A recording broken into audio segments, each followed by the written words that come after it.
the show.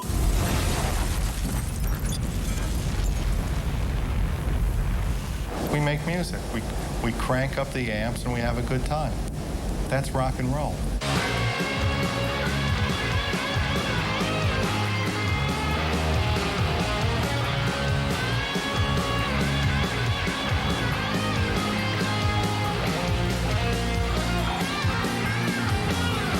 We were just four bums on the streets of New York who were trying to figure out not to walk, talk, and act like everybody else, because in New York City, when you've got millions of people walking past each other, they almost look like automatons, like zombies.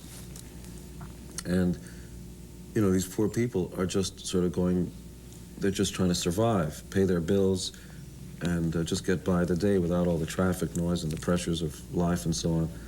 And none of it appealed to us because the individual didn't seem important. Just millions of people dressed the same way in suits and ties, and there had to be a better way. Peter Criss was very depressed about, well, things aren't going so well. This was only after 4 months of rehearsal, and we were putting on one of our first concerts in New York City, a hall that we rented, we advertised for it and everything.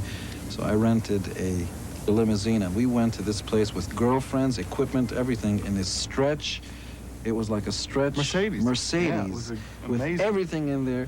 Went up to this sleazy prostitute hotel on 43rd and 6th in New York City. You get out and bums are there, but we came in style. That's Go right. up to the second floor of this like sleazebag hotel, play our hearts out. You know, it was a great way to start. One of the first shows we ever did, limousines. We always thought of ourselves as a band playing an arena or a stadium. You know, bands try to do that nowadays, which is real nice, but I think it's definitely the right attitude. I mean, when we started off, we were a band that never played clubs. In our minds, we were always playing, we were always headlining, and we were always at Madison Square Garden. When we started out, you know, it was Alice Cooper was wearing makeup, the New York Dolls were wearing makeup, but limited makeup. We wanted to take it a step further, and we wanted to put on a much bigger theatrical show. And, you know, our show, you know, after you left the Kiss show, you were kind of like, either hated us or you were addicted to the visuals, you know, and the music, so. Get off and get your grandma out of here. Take off until this world all is here. We burn to the things ourselves to do. When we first came out, we were like Martians. And we had to put up with a lot of crap from people who couldn't get past what we looked like.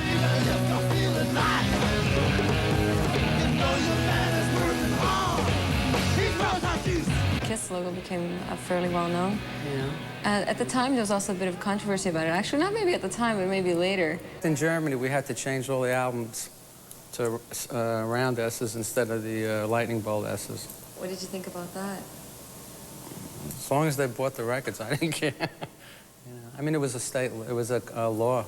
They had to change it, you know.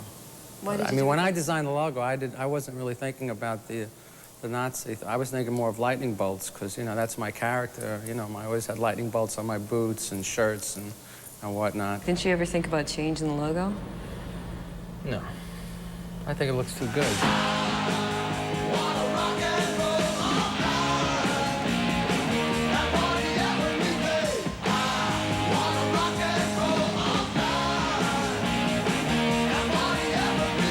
When we wrote Rock and Roll All Night, we were stuck in Los Angeles. We didn't have enough money.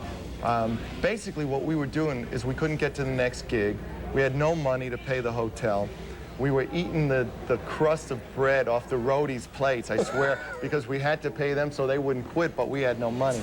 Anyway, so we wrote the song Rock and Roll All Night, basically to kind of put in a nutshell what our fans were all about and what we're all about. The hottest band in the world, Kiss!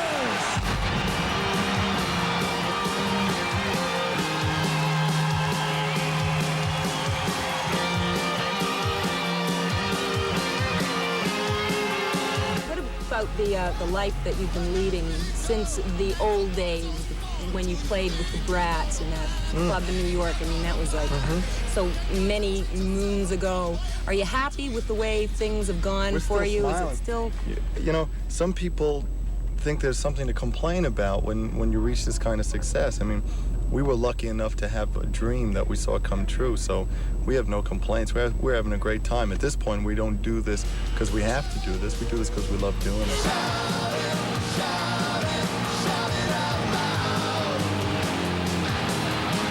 In our early days, we were really like one for all and all for one, and then when we got really rich and famous and powerful, everybody got on a big ego trip, and we forgot about the good, the hard times.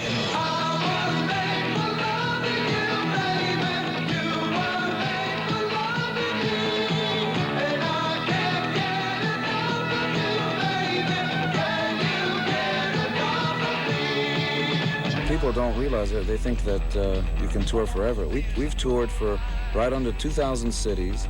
We've been around for 10 years, and in 1980 or so, we decided we wanted a break. And this was after a European tour and an Australian tour, and we decided we wanted a break. So we stayed in New York. They sound like our fans. We stayed in New York for a while and did sort of normal things like stay out all night and go to clubs and have lots of girls and that sort of thing.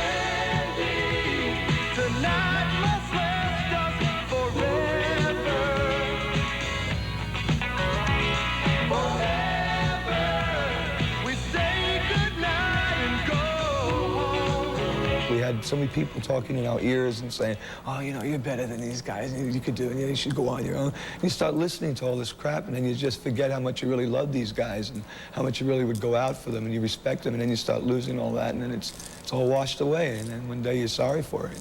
And it's true, you really don't know what you got till you lose it. Do you regret leaving Kiss? So I did.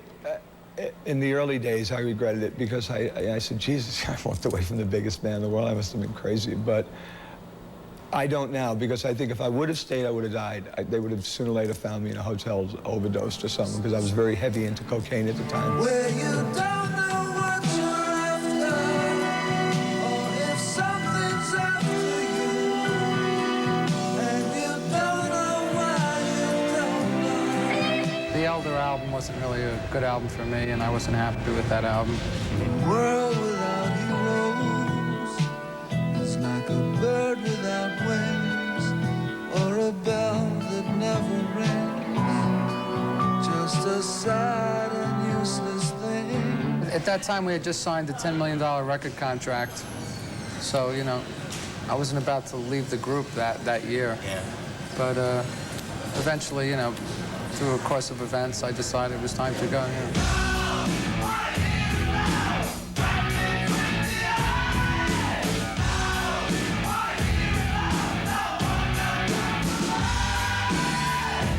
I had so much money in the bank when I left Kiss. I really wasn't thinking about money, I was just thinking about being happy and survival.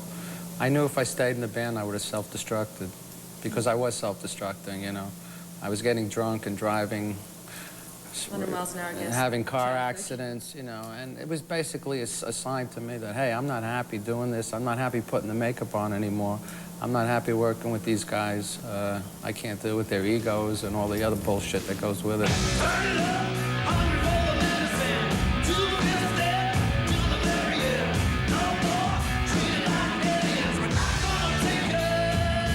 10 years with a group is that's a long time. Most marriages don't last that long. So, I felt it was time for me to leave. And I quit. I wasn't fired. Let's get that straight.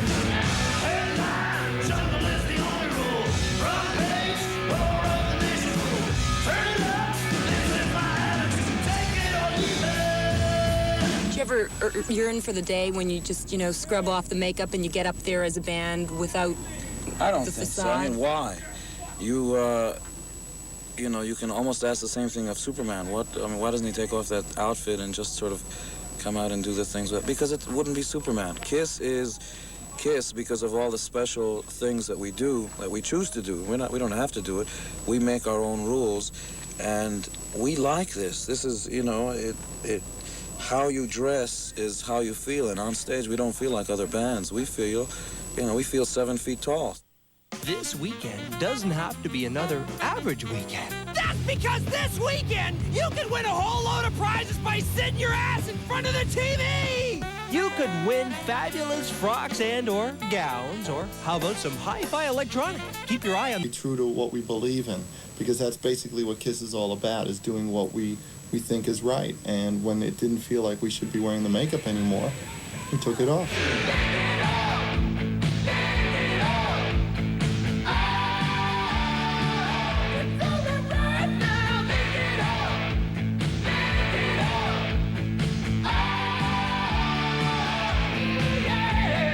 We reached a point after 10 years where you just want to keep going forward. And people don't keep the same hairstyles. And when you change different things, it doesn't mean that you change who you are. You just change things to be more comfortable and to keep the same level of enthusiasm and energy. Some people thought basically this was four Bozo the Clowns with a bunch of guitars. And I knew all along, we knew that we were basically a classic rock and roll band, and everything we did was always an addition to what music was doing. You know, we never did it in place of the music. So when we felt that we weren't going to be honest anymore by wearing the makeup, it was time to take it off. Don't need to wait for an invitation. You gotta live like your own vacation.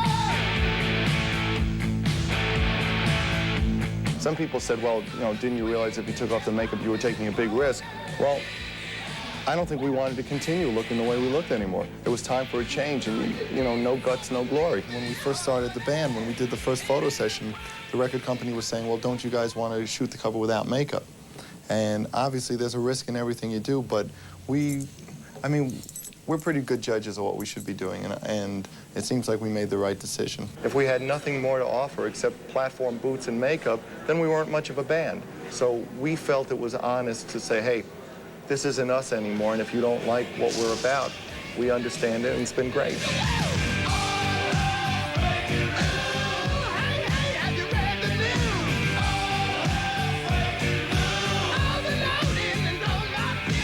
But because theatrics have always been such a big part of the group's presentation, did you find it sort of hard toning down a bit? Obviously, you're not going to act the same way. We haven't toned down. No, we haven't toned down. If anything, I think it's more frenzied, it's more exciting.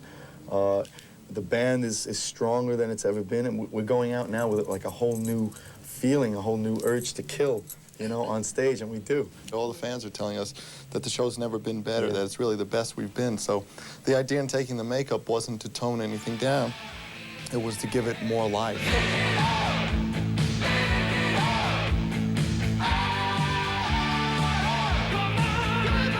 He was the guitar player that was in the band for one album and one tour. And he did something very unethical. And despite the fact that he could write songs and play guitar and all that stuff, he was like, oh, we decided, you know, we just can't work together. This is a talented guy who is probably his own worst enemy.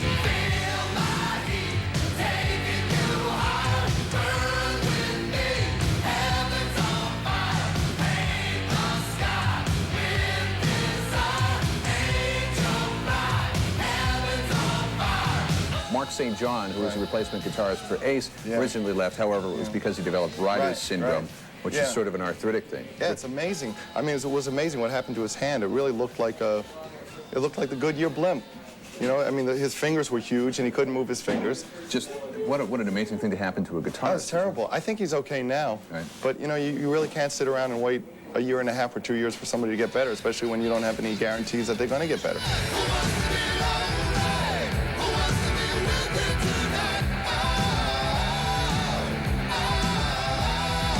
The last album was recorded at Electric Ladyland Studios, and I remember Gene saying that what you basically did was you moved in, right, and you brought in friends, and you brought in pizzas. And it was pretty interesting, because basically it became like a bunker. Not like Archie Bunker, folks. Bunker as in the word. You had sandbags at the door. That's right. And it was great because all our friends came in and kept us company, and we had a trainer come in to work us out, and we had women coming in and people coming in and giving us the last rites, all kinds of stuff. And when we came out, you know, we were like that. But we had a good album, you know. No time, no clocks, nothing. Just rocking and rolling.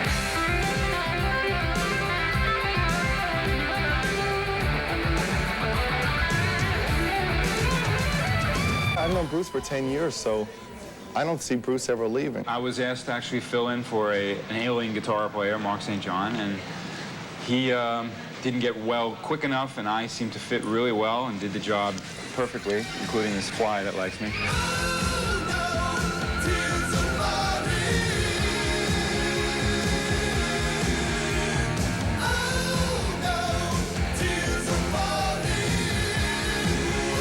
You and Gene managed to survive all the changes. Why? Is that because you are essentially the core of the band?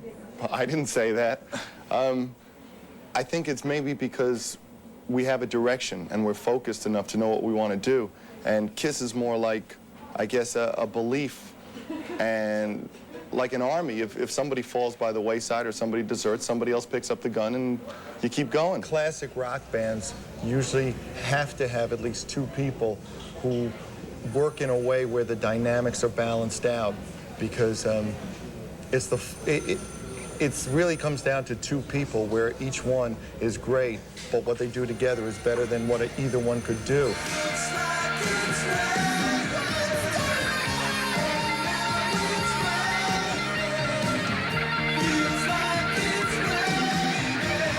I tend to maybe be a little broader in what I like to do. I mean, the creative end for me is really ultimately what I want to do, but very much the business side is very important, because anytime you're working, you deserve to be paid, and paid well. So I'm not ashamed to be business savvy, although perhaps we have different styles of accomplishing the same end. Business is only important in the sense that if there's money coming in, it should be in your pocket instead of somebody screwing you. And the whole idea that, you know, rock and roll people should be stupid means that when it's over, they wake up and wonder where all their money is, and there's somebody else laughing in a high-rise building. So if that's rock and roll, I don't want any part of it.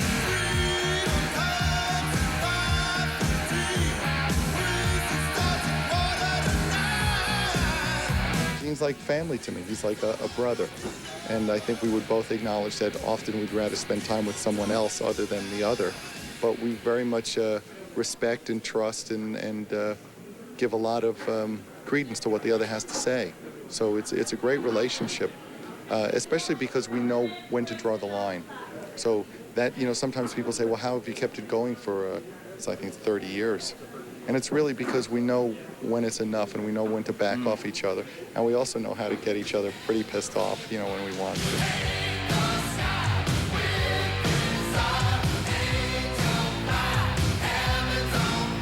All of us want to be loved, and I especially want every woman in the world to lick my boot heels, and that's the reason I do anything. How far along are you? I mean, Right as up far to... as you're working, yeah, they look pretty good, as a matter of They fact. are clean cut. Yeah, very good. Lick dry. Well, can we say what the relationship is with you and Gene? Absolutely. Okay. But just don't call me a wife, because Gene will have a hissy fit. Marriage is, it's really not going to happen at any time while there's a single breath left in you. We've been living in sin for 15 years. We have two sinful children, Nicholas and Sophie. What's the greatest accomplishment? KISS, the Simmons record, or all the women you've dated? The women. Women, you don't have to think about it at all. No, it's always been the women. It always will be the women. Right before I die, the very last breath out of my mouth is going to be, girls, and then boom, out. I think it's the first reason musicians put guitars around their necks, and it's, no matter how even politically oriented you are, you could be, you know, people are starving in Ethiopia. At the end of the night, he wants to go back to the hotel and have a beautiful girl there.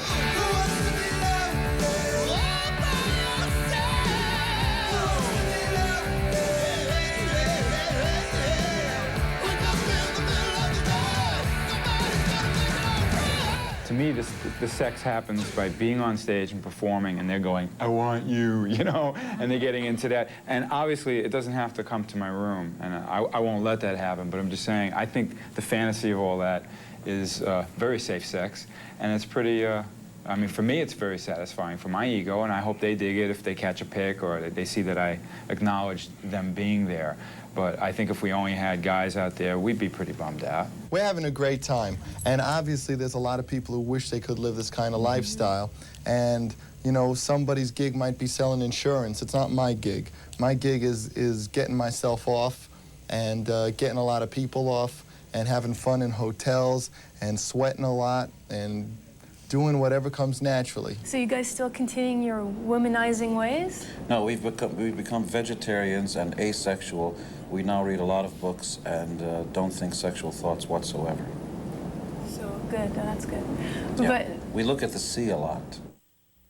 Hey, you think this just happens every year like Christmas? It takes sweat and 17 chart-friendly tubbies. It's coming.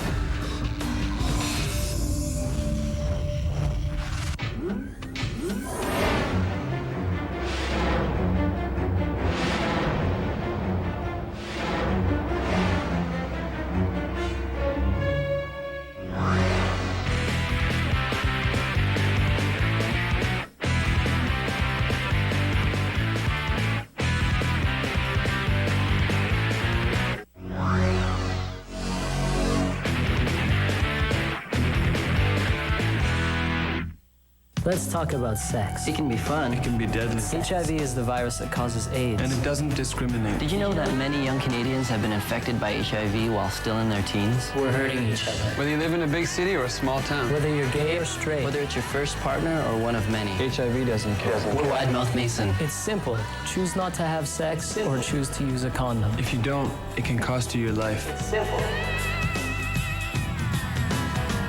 HIV, we're all affected. Now on video and DVD, everyone is screaming. No! Shut up! For Adam Sandler in Big Daddy. Buy it now on video cassette and DVD. You've heard it all before. So what are you gonna do? What are you gonna be? How are you gonna get there? Work is changing. You've got a lot of good choices out there.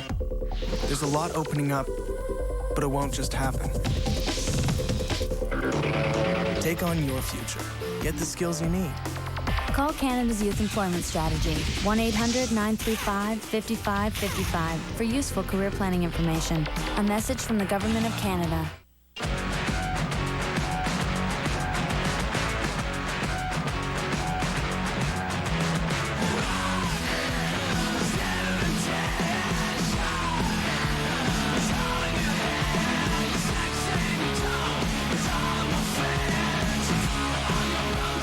Marilyn Manson, The Last Tour on Earth. 13 live tracks plus a brand new studio track, Astonishing Panorama. Available Tuesday, November 16th at HMV.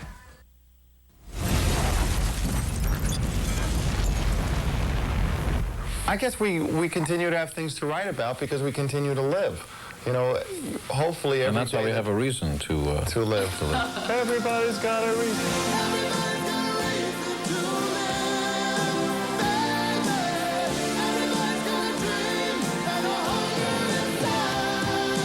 I mean, we write songs based on the kind of lives we lead. Miserable. I don't believe it for a No. second. You know, the biggest problem we ever have is cramps from smiling. I mean, I don't know. I life think is you fun. guys must get home from the road and need to be steam cleaned or something. I mean, according to Disinfected, at least. Okay. Have our minds cleaned, if nothing else.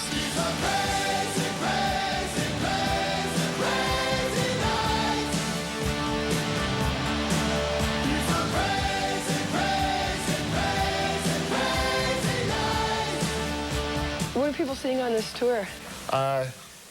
They're seeing a big stage with lots of lights and Oh, no. yeah, you know, we're trying to do something different this tour. And we're playing electric guitars. No!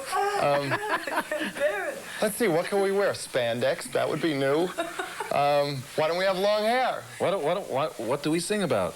We sing about Girls parties and and sex, girls, yeah. something nobody else is doing.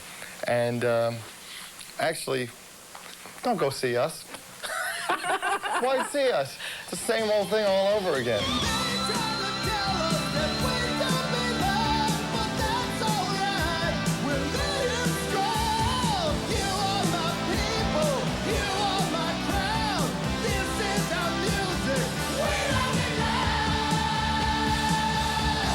There are no fans like ours. Other bands can talk about their fans. They can talk the talk, but we get to walk the walk. We do have the ultimate fans. They're tattooed for life. You know, they're the ultimate. And we can only do everything in our power to make sure we don't let them down.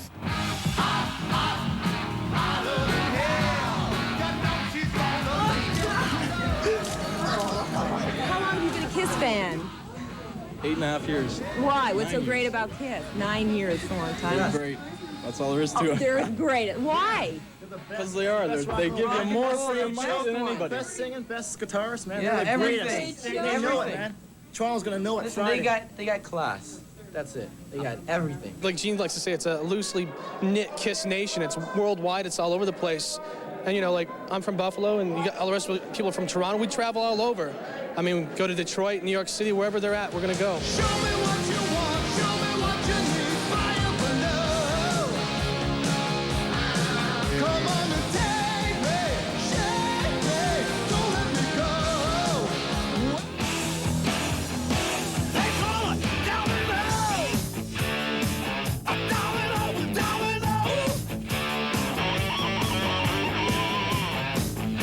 Okay, so once again, I guess Paul's your favorite. Yeah, Paul is my favorite. And why is that? The character that he is, the star child, the lover. It's a sexual fantasy. And that's the easiest costume for me to do too. It's one of the reasons. I guess you live vicariously through Paul, huh? Yeah. Paul Stanley rules. Yeah. Paul Stanley's the best, dude. Woo! I hear you spent a bit of money. How much so far? $500. 500 on what? I got the whole set of dolls. I got some posters and a couple of pins. So I'm happy. Oh, really? I waited a long time for this. So I worked a couple of months to save up for this. No, do you actually like Kiss? Oh yeah, I love the Kisses. I love to listen to that music. I'm crazy about that music. You mean that? Well, No, in a day where so many people are into like bands like Pearl Jam and Nirvana, why are you into Kiss? Well, because they're original and they started it all, and I like them. They're great. Look at it this way. Everybody needs a hero. And if you had a choice between somebody who dribbles a ball and throws it through a hoop or this, which would you pick? I'd pick the hoop, I think. Yeah. Michael Jordan. I pick me. I'm a big fan. Rock bottom. Oh, you know you ought to treat me good. We decided to put on these Kiss conventions for the fans, and they include 16 classic Kiss costumes on mannequins, completely encased in plexiglass, original art, paintings, memorabilia, lyrics, and so Full on. set of Peter Criss's drums from the Kiss Alive tour, vintage instruments, Kiss tribute bands doing the Kiss, 70s type show. And then last but not least, we go. And we show up and we do, basically we'll answer any questions, good, bad, stupid, positive, negative. We're there to basically get close to the fans.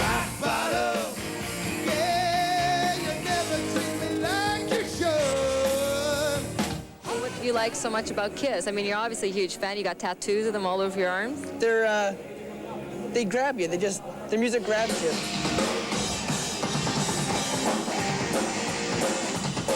You find them a little outdated? No, never. they keep up to date. Never. They keep up to date. Good music's never outdated. That's right. Never dies. Kiss is it beats anything coming out today, as far as I'm concerned. Does anybody that you guys know think it's uncool to like Kiss? Do you ever get hassles and flack for Almost it? everyone. Sure. Almost everyone. I tell them to kiss my ass.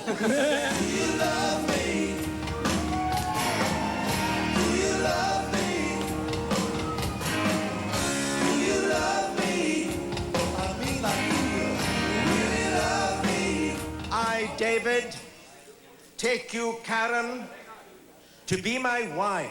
I had asked if Paul Stanley would be my best man and if Gene Simmons would give away my bride-to-be, and they both agreed to it. So we're getting married today. Is it possible for this great audience to stand out of respect for the bride and groom?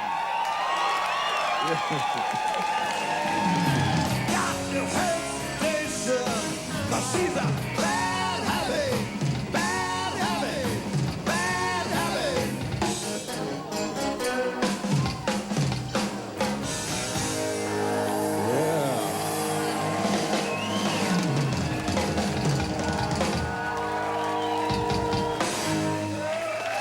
It's always fun doing those conventions because, the kids are so appreciative. And all this old merchandising that I had forgotten about that I was involved with years ago is, comes to life.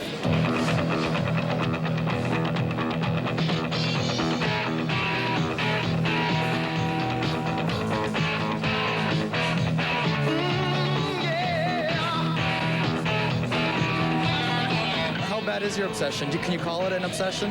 Sure, yeah. Kissaholic. Oh, yeah? Well, how bad can it get?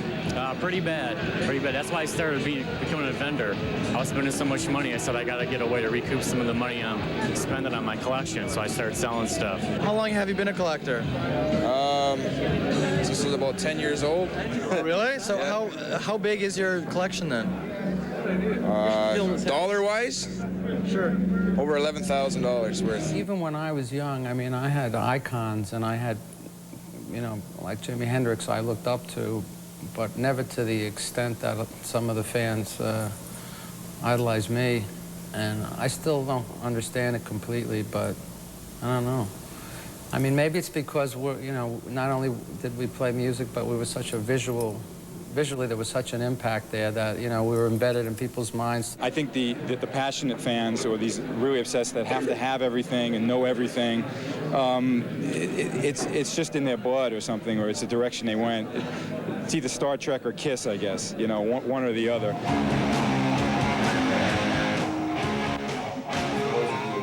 Never got a chance to see Kiss with makeup. This is probably the closest thing you'll ever get. And for those of you who did see Kiss with makeup, you know, it's a chance to relive all those experiences.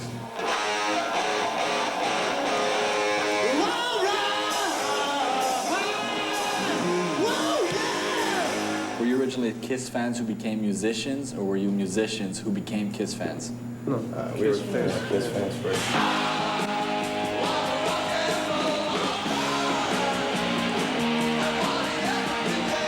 We like to call them tribute bands. These bands that put on makeup and really do sort of Kiss songs the way they heard it, the way they remember it, usually on the live records.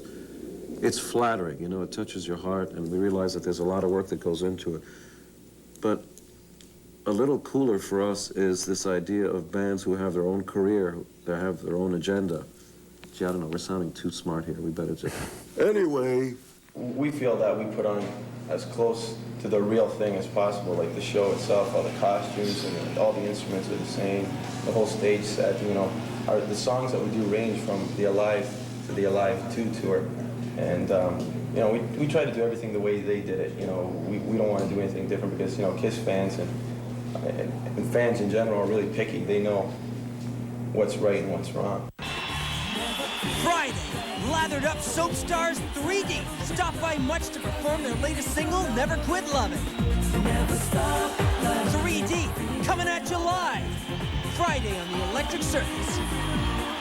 Let's talk about sex. It can be fun. It can be deadly. HIV is the virus that causes AIDS. And it doesn't discriminate. Did you know that many young Canadians have been infected by HIV while still in their teens? We're hurting each other. Whether you live in a big city or a small town. Whether you're gay or straight. Whether it's your first partner or one of many. HIV doesn't care. We're Wide Mouth Mason. It's simple. Choose not to have sex or choose to use a condom. If you don't, it can cost you your life. It's simple. HIV, we're all affected. In the 21st century, the world will depend on young people like you, people who will invent the next generation of computers, build the cars of the future, cater to new tastes and trends, and construct the buildings of tomorrow. Many young Canadians are already excelling in trades and technologies. The best and brightest will compete at the 35th World Skills Competition from November 11th to the 14th in Montreal. To support our team or to find out more, call Skills Canada. Skills work.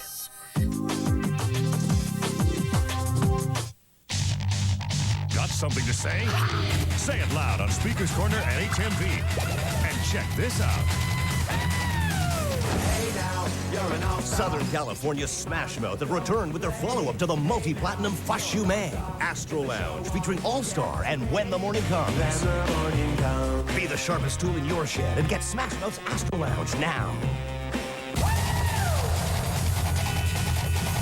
MuchMusic Speaker's Corner, now at HMV. Can't resist. Much and Re-Sticks, a crispy new way to enjoy chocolate and peanut butter, have a prize you can't resist. How about a weekend for two, which takes you to a movie premiere and a concert in the Big Apple? Oh yeah, Prime Party Nights in New York City. You could also instantly snag one of 100 famous player double movie passes and movie soundtracks. Just pick up the phone and dial in the UPC code from any Reese's chocolate bar wrapper and answer the weekly trivia question. Music and movies go together like peanut butter and chocolate. Submit yourself and win it all with MuchMusic and Reese's, the crisp you can't resist.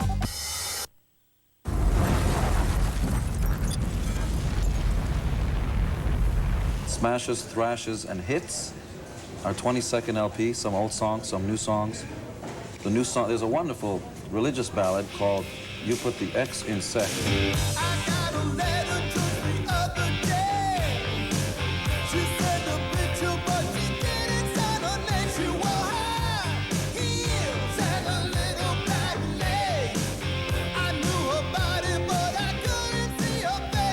My favorite thing about hanging around for 15 years and 23 albums is the sweet taste of revenge of that first guy who said this band wouldn't last a record. That guy's probably cleaning garbage pails now. The guy with the most toys wins.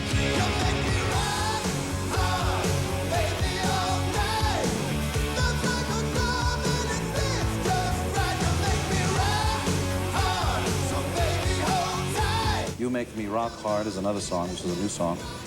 Both, incidentally, produced by Paul Stanley, his first production, which is very good. And also a new version of Beth with Eric Carr singing lead on it. Now that's interesting. Yes. How does that work? We're Kiss. We can do whatever we want. I saw that review today. Some of those people don't think this is gonna last. I think it's a joke. Yeah, well, I can't always listen to these guys. Main point is as long as we know what we're doing, right, guys? Yeah. You know, we could take the makeup off. I'll bet you we could take the makeup off and it wouldn't make any difference. You're crazy. What do you mean, take the makeup off? You're nuts.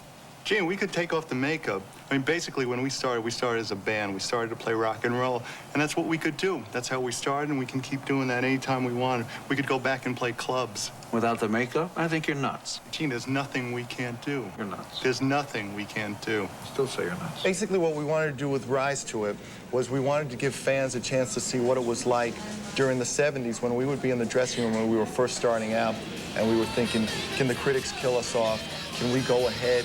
Can we take the makeup off at some point? We would have these kind of discussions in these little dressing rooms.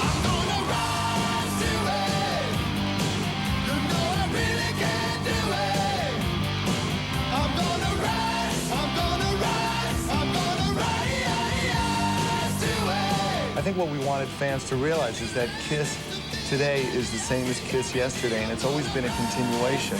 Nothing really changes, and the reason we can do what we want today is because the makeup was important, but it was only a side of what we were doing. You know, you can have a great-looking car, you can have a Ferrari, but if the engine ain't in place, you ain't gonna win the race, and so far we've been winning a couple of races, so we got the chrome, we got the paint, we got the engine. I'm telling you, no matter what changes, it's still gonna be Kiss. Yeah, I guess so. You're on, guys.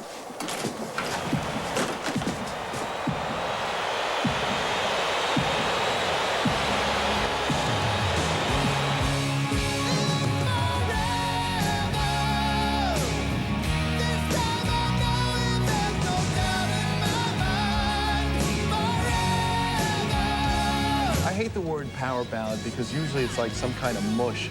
It's a rock and roll song that's played real slow. And it's like, it's a cop-out. You're either gonna do it or you're not gonna do it. So put away the Marshall amplifiers and put your heart and soul and your whatever else you can put into an acoustic guitar and just get down and do it right. And that's what it's about.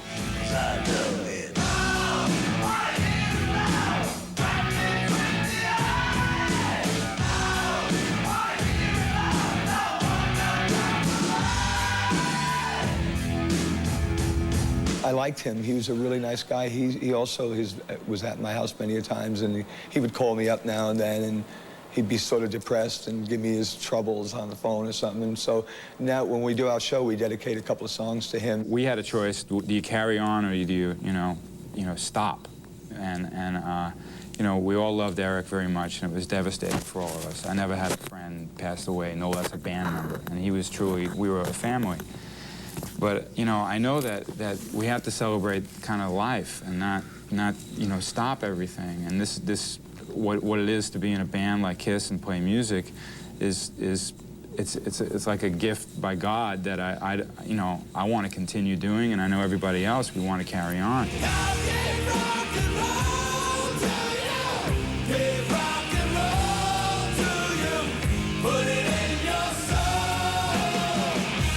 The record's dedicated to Eric. He's there on one track, a solo that he played, that we had an instrumental track that he wrote.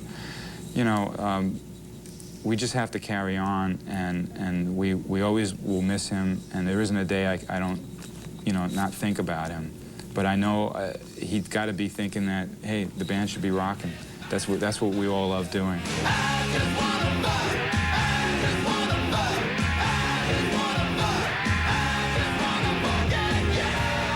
I don't think I've been in any band more than a couple of years, and you know, Eric was in the band for 11 years, and Bruce was with him for 8 of those years, so it's weird. You know, it must be weird to them all of a sudden, you know, they're just used to a certain kind of like vibe and interaction between each other, and all of a sudden that one person isn't there anymore, and it's somebody new.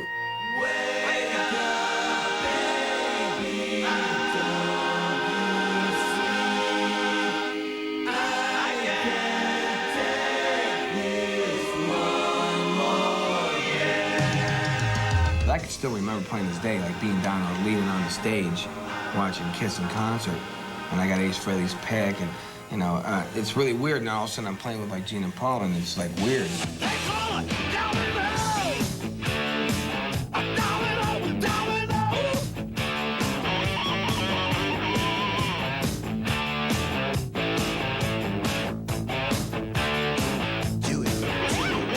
Revenge is a good title for where we're at right now, you know, because it's really our revenge that we can still do something that's valid and meaningful to us and our fans and survive, you know, after all those years. Many bands have 3 or 4 good years and see it. The band's always maintained you know, a certain level of success, and it's like they're still around, and so that's kind of what it's more of an attitude more than anything. It's not anything aimed at anyone particularly.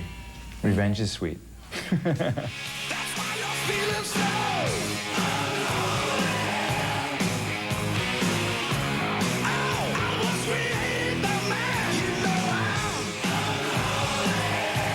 The music and the image seems to be a little more pared down, more aggressive.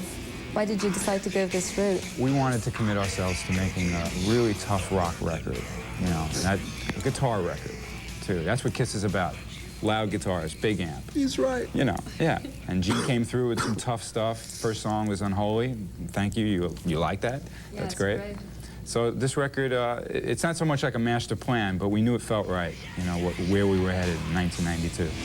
I am the incubus, I lay the egg in you, the worm that burrows through your brain. The band had to live through, you know, this other sort of incarnation that it had. Poppier songs. You know, we kept having hits, selling millions of records, so it's tough to think that there's trouble in paradise when they keep handing you platinum records. Somewhere deep down inside, though, you know, you start to hear the faint voicings of fans who really just live for the band, who keep saying, hey man, why don't you do that B-side song on the first album, or some obscure song, and you keep hearing it over and over again. And then you start to make the connection. Well, that was truer of what the band was. You send your children to war, to serve bastards and whores. And boy, do you look mean in the video, if I may say so. I thought I looked the nicest I'd looked in a long time. I know a lot of girls But I like it. were holding their knees together very tightly when they were watching this.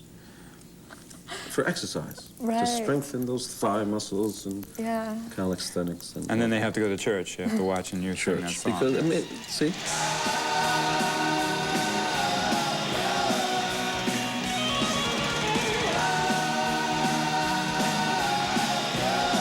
I think it's great that we can play convincing hard rock, meaning it without bombs and lasers and a big show. It's just us with amps and our fans. And that's what it's really all about. You had all the other stuff on, and that's a spectacle, but we have this, like, kind of thing that happens. It's like a train that just keeps plowing through.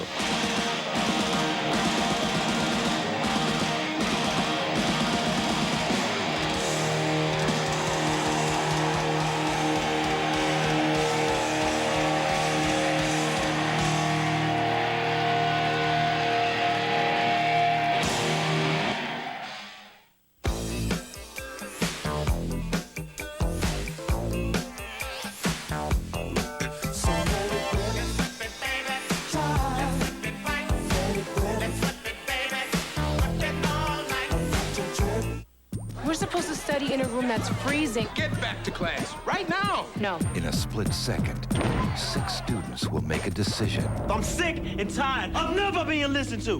that will put them Lester took over the school. to the ultimate test. This is your final warning. I'm making the rules. What we really want is respect. This is the end for you. No, it's just the beginning. Green light. Light it up tomorrow only in theaters. One Hit Wonderful 2. A salute to the one-hit wonders like Soft Cell, EMF, and the Divinals. Paul Hardcastle. One Hit Wonderful 2. In stores now. What would you do if you were Prime Minister? I had 3 points, but the main one was abolishing the provinces and making 6 regions. Do you have more than ideas? To recognize cultural links. The Ask Prime Minister program rewards solutions with cash, internships, and publishes a book of the most innovative. We invite students from across Canada to apply. What would you do? As Prime Minister, what would you do? I think we need to ask ourselves whether or not our different cultures tear us apart or if they bring us together. It began like any other day. Everything was as it should be. But then, it arrived. A new, longer-lasting cherry extra sugar-free gum. A cherry extra, packed with refreshing flavor that lasts longer than ever before. New, longer-lasting cherry extra has landed at a store near you. Try new cherry extra. The flavor lasts longer than ever before. So, Mike, where you been? Thailand. Just got back. That's on vacation. How'd you scam that? I was working for Canada World Youth, a community development project. It was 7 months. Why? Oh, I get it. Saving the world 101, right? I got to travel, learn a new language. It'll help me get a job. Give me a break, Mikey. This is the real world. Come on, guys. Let's get back to class. Tell me more about it. Canada World Youth. How big is your world? It's awesome, man.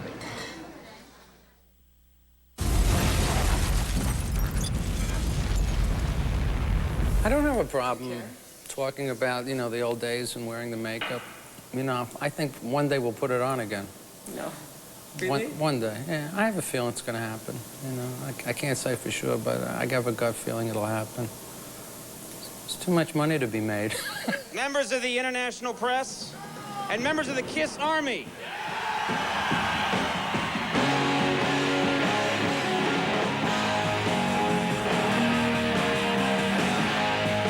Everything you've heard about the KISS years and the KISS stage shows and the spectacle is true. It's not a legend. We're going to show every new band how the big boys do it.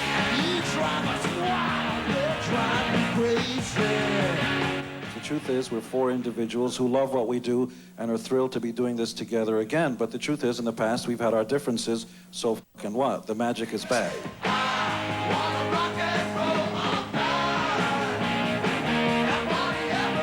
Anyone who never saw KISS years ago will finally get a chance to see KISS live now. Ones who missed the first time around, and you won't be disappointed. Absolutely. You wanted the best? Wanted the best. You wanted the best, you got the best. The hottest band in the world.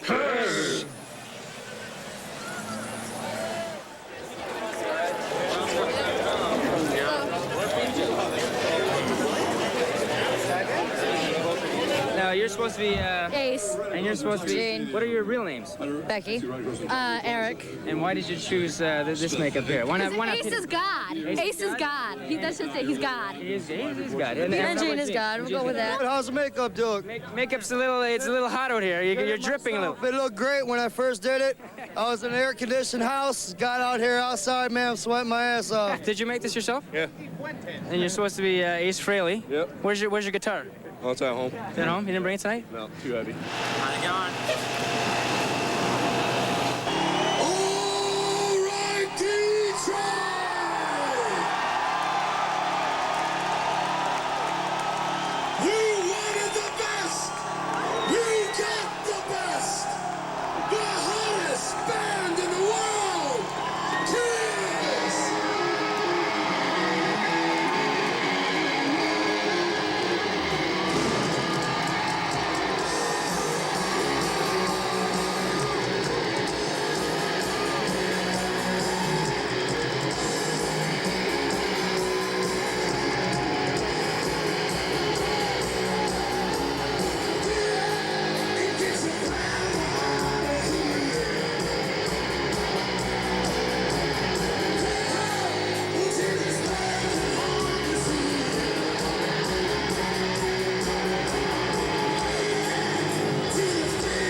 Is there something missing in rock and roll today? Well, obviously something is missing in rock and roll because on the last tour, after being gone for 17 years, we played to almost 3 million people, so that says a whole lot. I think people are tired of crybabies. I think people are tired of making millionaires out of people who don't appreciate the fact that they're famous. You know, it's so hard to see somebody say it's terrible being famous and rich, because if they were smart, they never would have tried so hard to become rich and famous. Best thing you can do for those people, stop buying their CDs, buy ours. We thank you for your money, and we work hard for it.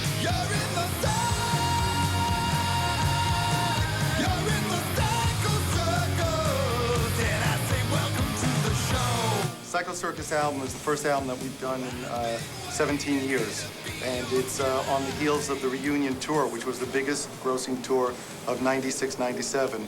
And it's a magical album with the magical lineup, and the cover is like nothing anyone's ever seen, and the music is like nothing anyone's ever heard.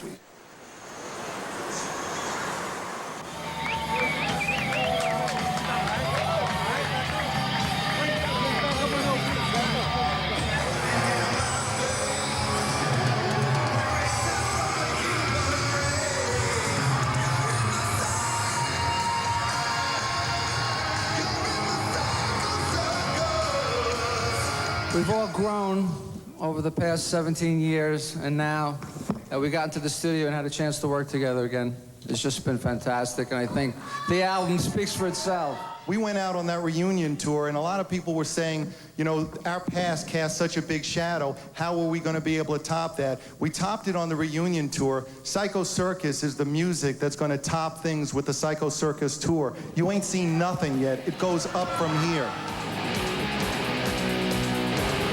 Get up and get your grandma out of here. You can tell when people want to be on stage with each other. And we're having the time of our lives. Or be in bed with each other, for that matter. Right. Yeah, see the way we shake our heads like that?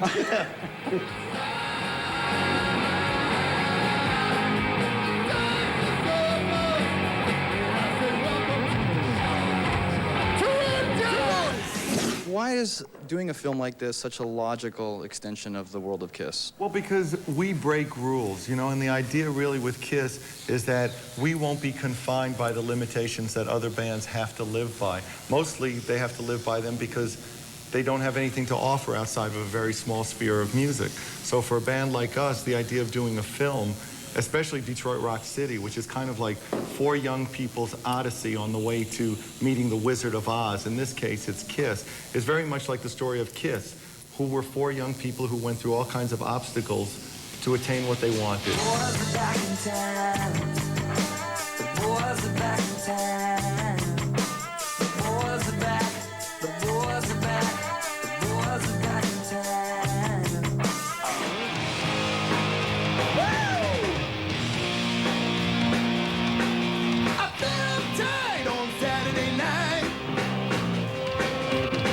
So you are fans, and you will be on the same screen as your heroes forever, right? Represented in film. Now, how does that make you feel? Oh, it's great. I mean, I started playing because of the band, so just to help them out and be involved with this is a great thing. Beatles fans didn't get to do this. Elvis fans didn't get to do this. We do. We get it. We got the chance. That's a soundbite. You're that soundbite?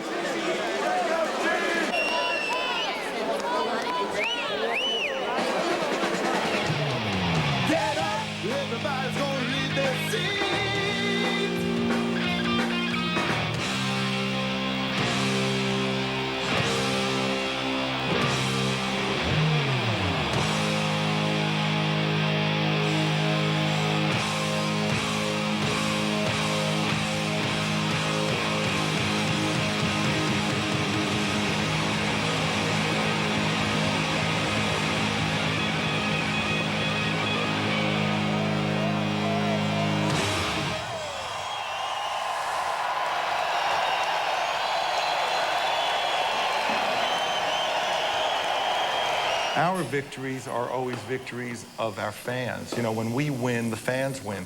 If we celebrate 25 years of doing what we want and selling 70 million albums, it's really a victory of the people who made it possible. We couldn't have done it without them. So this film is really a vindication for them as well. I mean, we are like a virus that just keeps coming back and permeating things. All of a sudden, the heads of record studios and film studios are KISS fans, and we're taking over big time. We will not go away. Panties from a fan. She just took them off.